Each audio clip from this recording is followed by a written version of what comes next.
These elephants belong to a group of less than 500 left in Nigeria. According to the Wildlife Conservation Society, an international NGO, the country's elephant population has declined by more than 50% over the past 20 years alone. Powering through the savannas of Yankari Game Reserve in Bauchi State, the survival of one of Earth's most intelligent species now depends on conservation efforts. WCS has supported the Bauchi state government in protecting elephants and other wildlife in Yankari since 2009. In 2014, the Bauchi state government asked WCS to take over management of ranger activities and all other conservation activities in Yankari.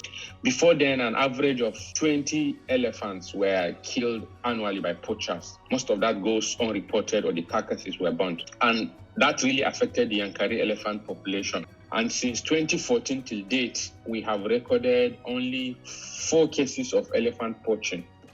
That's due to robust ranger patrols, but also WCS has invested a lot to work with the community surrounding Yankari. Elephant poaching to supply the illegal trade in ivory has seriously affected the population of this majestic species across Africa. A 2016 African Elephant Status Report shows that the continent lost about 111,000 elephants over a 25-year period. Today, Nigeria is the #1 transit hub for elephant ivory in Africa. Not because Nigeria has the elephant population to sustain the trade, but because porous borders and weak law enforcement encourage criminals to export African elephant ivory through the country.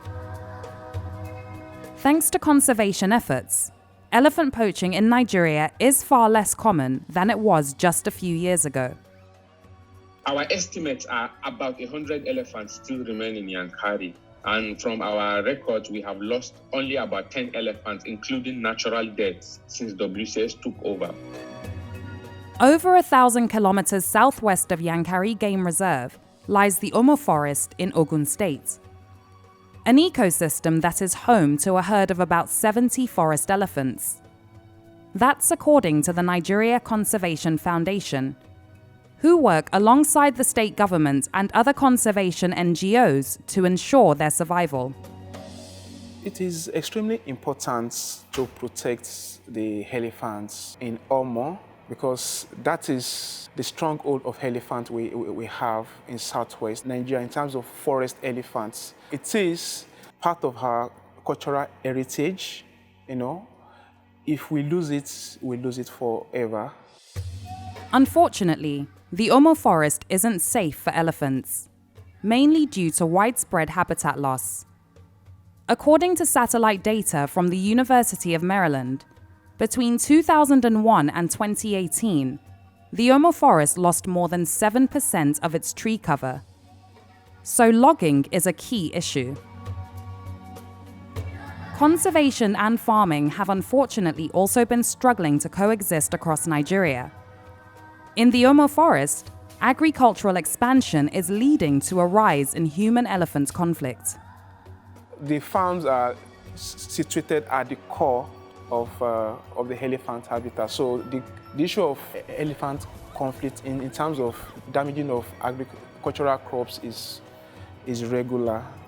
NCF understands that the issue of deforestation is a big challenge, and they are trying to make efforts to see how they can get the attention of the government to do the needful. While elephant poaching isn't too common in Nigeria today, it still occurs. According to the Elephant Protection Initiative, as of May 2021, 4 elephants had been illegally shot dead in this region in 2 years. These vulnerabilities could be seen as some of the reasons why about 30 members of this herd relocated to the 35,000-hectare Itasim forest, an 11-hour walk away from Omo, in 2018. Philip Van Trier is the founder of the West Africa Biodiversity Conservation Trust, an NGO supporting the Ogun State government with management, research, and protection of the forest. It all started on the 15th of April 2018 when I was called by a member of the West Africa Biodiversity Conservation Trust. Told me, look, Philip, there's groups of elephants that want to cross the Shagamu-Benin Expressway. So, well, very surprised. Well, I always knew that there were forest elephants in Omo, but they found a reason to leave Omo. Well, Omo has its own problems. But the good thing is that they went back where they had left in 1946. So they just basically went back home. Of course, with the West Africa Biodiversity Conservation Trust, we need to protect those elephants because they're not protected at all. We have asked Ogun State, and we are working with them, that they give us about 50 square kilometers. We've gone far.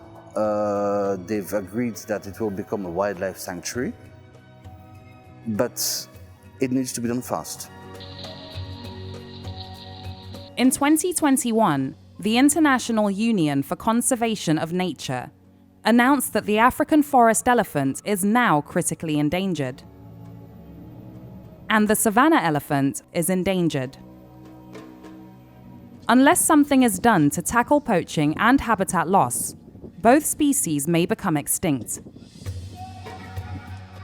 There's not many forest elephants remaining in Nigeria. People say up to 200, I think it's less than that. But Ogun State, yeah, maybe up to 100. If we do not set up a sanctuary, the elephants will either get killed or they'll move to another place. And when they move to another place, I know where they will go. They will not go back to Omo, and they will be killed, all of them. That's 100% sure. There's nothing we can do unless we protect them where they are now. Ogun State is very much aware. His Excellency the Governor is really into conservation as well. So, well, the faster we work, the better. The survival of many other species in the ecosystem depends on elephants. Elephants also drive tourism, and they hold important symbolic significance within the cultures of many African communities. In Nigeria, both elephant species are listed under the first schedule of the Endangered Species Act, the highest level of protection for wildlife in the country. Yet they are far from safe. There is no doubt that it would be a huge loss to Nigeria and the rest of Africa if elephants do become extinct. To avoid this, it is clear that the illegal trade in ivory and deforestation have to be tackled squarely, and lasting solutions to human-elephant conflict must also be established. Layla Johnson-Salami, Arise News.